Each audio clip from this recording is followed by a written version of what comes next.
Jadi rezeki Gusti Allah lagi warna-warni ya. Saya ingat dari Tuban juga kita dapat pelajaran mengenai transformasi dari ambengan nang tumpengan ya. Asalnya biar ambengan dihampar saja nasi itu terus dipangan bareng. Kemudian Sunan Kalijogo mengusulkan tumpeng. Tapi tumpeng itu kan vertikal ya, ke Allah ya. Terus di habluminan nasnya itu dikelilingi 3 kembang mawar, nongo karo kantil. Mawar iki mawarno mawarni, menungso iki mawarno mawarni, alam dan kehidupan itu mawarno mawarni. Tur kenongono kenongene kenongono, kembang kenongo. Angger kantil, tetap kantil satu sama lain dan kantil kepada Allah Subhanahu wa taala. Itu kira-kira filosofi tumpengannya dari Tuban. Seperti saya pernah datang ke suatu tempat di Tuban, saya mendapatkan itu dari Allah Subhanahu wa taala, dari Kanjeng Sunan. Oke, berikutnya sekarang siapa liane Mas? Mas. Oh iya, doa. Silakan. Mas Haji sabar segera Mas, sampai runga akan arek-arek. Assalamualaikum warahmatullahi wabarakatuh. Perkenalkan Mas, nama saya Joko dari Banyumas.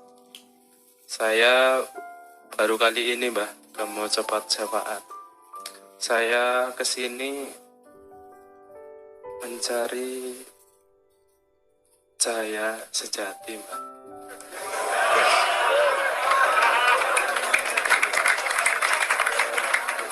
Karena saya bukan orang baik Mbah. Mau Mbah cerita sedikit ya Mbah. Saya SD kelas 6 sudah mengenal alkohol. Terus SMP mengenal obat-obatan. Ini belum lama Mbah, sekitar 7 bulan, 8 bulan saya meninggalkan itu. Saya mulai bingung Mbah. Akhir-akhir saya mau berhenti itu Mbah. Yang namanya itu apa namanya? Orang mabok, orang ngoplo itu ya. Yang dicari kan ngefly-nya Mbah. Nah itu akhir-akhir itu saya merasa nggak nyaman Mbah. Jadi lagi minum itu teringatnya Gusti Allah. Terus itu asli Mbah, saya nggak mengada-ngada. Jadi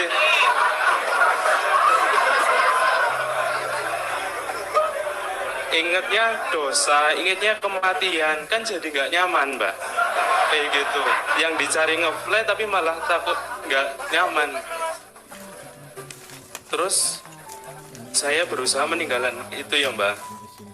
Selama 1 bulan ternyata barang pulau apa itu meninggalkan itu semua.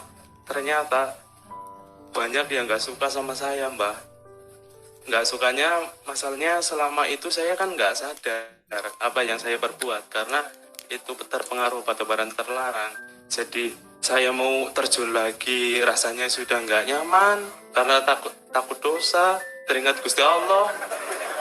Jadi bingung Mbak. Terus saya iseng-iseng buka YouTube. Itu ada di YouTube itu ada itulah pengajian Cak Nun gitu ya. Terus saya buka iseng-iseng apa sih inilah. Terus kok masuk gitu loh Mbak. Gitu loh. Terus ya alhamdulillah saya udah 2 kali ini, pertama di IAIN Purwokerto itu Mbak, terus keduanya di sini.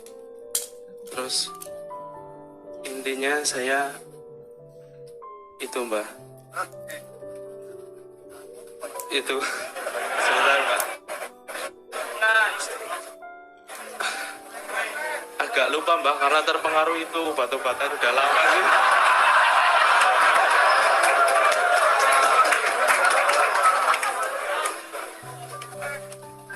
Ini Mbak.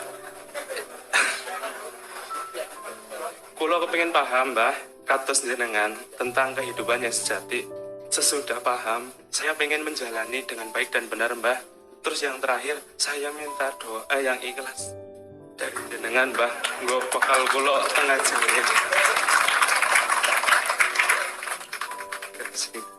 Ya, tepuk tangan sekali lagi ya.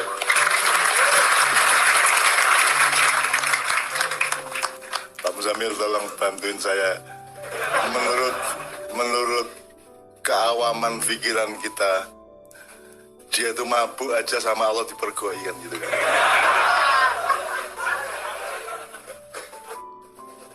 Apalagi kalau Anda melakukan yang sebaliknya memang yang Allah suruh, maka Anda sama Allah tidak akan berpisah. Jadi pada suatu hari Pak Muzamil, Rasulullah itu jagongan wong 5, wong 6 sama Abu Bakar, Umar, Utsman, Ali sama Abu Dar Al-Ghifari. Rasulullah itu iseng-iseng tanya, "Dulur-dulur, ning dunya iki kowe seneng apa?" Aku njaluk telu wae sing paling kok senenge ning dunya iki. Terus Abu Bakar menjawab, yang saya senangi di dunia ada 3, kata Abu Bakar. 1, kongko-kongko sama panjenengan. Jadi ngobrol bareng ada Rasulullah, terus memandang wajah panjenengan, kan harus penak banget gue. Terus nomor 3, aku kepingin memberikan harta saya berapa saja untuk perjuangan panjenengan. Itu kata Abu Bakar. Kalau Umar jawabannya, kan terus ditakoni kabeh. Umar jawabannya kalau tidak salah, saya ingin membela kebenaran meskipun tidak dipuji orang. Kemudian saya ingin melawan kemungkaran meskipun harus terang-terangan dan dibenci orang. Terus yang ketiga, Umar menjawab, lali aku rasa. Pokoknya masing-masing sahabat menjawab, tapi yang paling menarik adalah jawaban Abu Dar Al-Ghifari, Pak Muzamil. Saya senang 3 hal dalam kehidupan. 1, lapar. 2, sakit. Nomor 3, mati. Itu yang paling disukai oleh Abu Dar Al-Ghifari. Terus ditakoni karo kanjeng Nabi, "Ngopo kok kowe seneng telu kuwi?" Terus Abu Dar menjawab, "Kalau lapar saya menjadi ingat kelemahan saya dan saya menjadi sangat pasrah kepada Allah untuk segala keperluan hidup saya. Kenapa saya suka loro? Karena dengan sakit saya bisa sangat dekat dengan Allah, dan saya suka mati karena mati adalah jalan utama untuk ketemu Allah Subhanahu wa taala." Kan itu Om Samir ya. Nah, Anda tadi enggak pakai suka narkoba aja Anda sama Allah ditemui, coba. Kan dasar itu dasar. Orang Madura itu bantah-bantah Allah dulu baru Allah jawab. Anda wis ngepil ditemani Gusti Allah.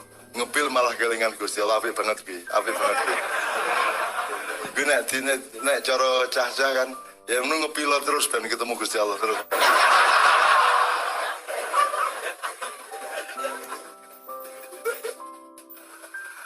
Jadi dulu saya punya teman di teater.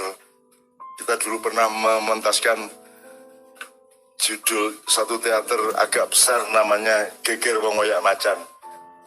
Itu untuk memperingatkan masyarakat Jogja bahwa akan ada pembunuhan para preman. Yang saya sudah tahu jumlahnya sebanyak 89 orang. Dan itu kita pentaskan beberapa hari sebelum pembunuhan pertama dilakukan. Tapi kedisian pembunuhannya sebelum pentas dilakukan karena salah satu preman ini nyolong motore Dandim. Motor tau gue, langsung dipateni toh. Urung wayahe wis nyolong malah gitu. Nah, dalam drama itu kita pentaskan di Jogja, Surabaya dan Malang, kelingan saya. Nah, ada waktu itu kan zaman Pak Harto, jadi ada yang menjadi Pak Harto namanya Sang Prabu Haryo Semangkin. Karena Pak Harto kan terkenalnya ngomong semakin lama semakin lama. Terus pemain Pak Harto waktu itu namanya, teman kita namanya Simon Harte, dan salah satu pemain yang lain namanya Jemek, yang Anda sudah kenal ya, Jemek Supardi ya, yang terkenal di internet itu. Nah, pada pementas gue nek main teater iki ngelundasmu, tadi mesti nek hari kedua mesti wis mulai kerengan, mulai uring-uringan. Nah, bentroklah Simon sama Jemek ini di Surabaya. Kerengan sampai ora wawu ora sampai jutaan. Wis pokoknya musuhan pol wis. Nah, saya sebagai sesepuh kan belum punya cara bagaimana mendamaikan. Memang kedua-duanya tidak salah. Karena memang sama-sama capek, maka semua proses berteater itu begitu rupa capeknya sehingga pada waktu tertentu nanti akan mudah marah dan mudah bentrok, mudah kerengan. Terus dari Surabaya kita pindah ke Malang.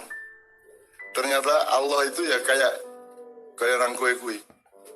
Kue biasa wong sembahyang ketemu Allah, kue orai ngepil ketemu Allah, enak tuh kue, enak banget kue. Nah, di Malang tuh ada tempat pelacuran namanya Kalisari. Sing arek Malang mesti itu ya sampean. Zaman biyen ya Mas ya. Kalisari. Nah, pagi itu begitu sampai di Malang, beberapa jam kemudian 2 orang ini sudah hilang. Ketemulah mereka di tempat pelacuran Kalisari itu. Melaku terus duk mek terus berdamailah mereka. Kalau pakai ilmu linier, barang siapa bertengkar untuk bisa berdamai kembali, carilah tempat pelacuran. Jajah loro kita jadi akrab kayak Bali, mesame semua loro kayak. Mek, gitu kan. Akhirnya mereka berdamai. Gitu. Jadi Allah itu memberi hidayah. Innaka la tahdi man ahbabta walakin Allah yahdi man yasha. Pak Muzamil, kalau Pak Muzamil disampaikan. Kamu tidak bisa memberi hidayah kepada orang yang kau kehendaki, tapi Allah yang memberi hidayah. Meskipun engkau cintai. Iya. Innaka la tahdi man ahbabta. Kalau tidak akan bisa memberi hidayah orang yang kau cintai, walakin Allah yahdi man yasha, tapi Allah yang memberi hidayah kepada orang yang dia kehendaki. Jadi ada orang yang seneng sholat tapi kelingan Kalisari terus ya ono. Aku iki malah kualik ngepil malah kelingan Gusti Allah, apik banget aku. Jadi Anda tinggal bersyukur. Jadi Anda sangat disayang Allah. Bahkan Allah tidak mempersyaratkan ibadah untuk ditemui, untuk menemui Anda. Jadi Anda ini karin terus kewis Anda sebanyak-banyak rasa syukur. Alhamdulillahmu tingkatkan setiap sholat minum 33 kali.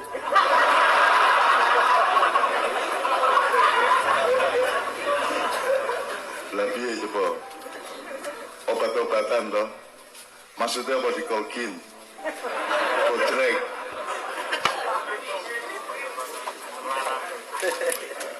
aku ya obat-obatan dikolkin, panadol gitu, apa?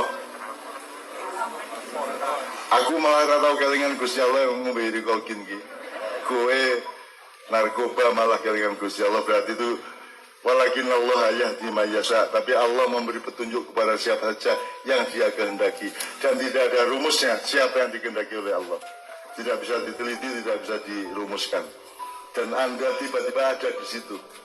Jadi Anda adalah orang yang sangat dicintai oleh Allah Subhanahu wa taala. Mungkin karena tirakatnya mbah-mbah mbiyen busing dia, terus Anda mendapatkan berkah, rute berkahnya itu sampai ke titik Anda itu. Alhamdulillah. Jadi saiki kue kudu oke matur nuwun dan banyak-banyak membuat sesuatu yang orang matur nuwun ke Anda. Itu Mas ya. Mbuh meneng-meneng kue nang tanggamu Pak enten sing ngasih diumbah mboten kula ombahe ngono ya. Sakarepmu wis. Niki pun disapu dereng niki kula sapenane nggih ngono ya. Sakarepmu lah. Ning aja njur niki bojone pun dianut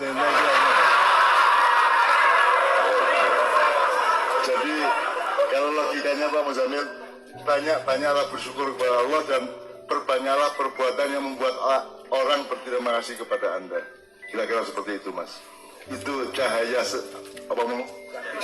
cahaya sejati itu.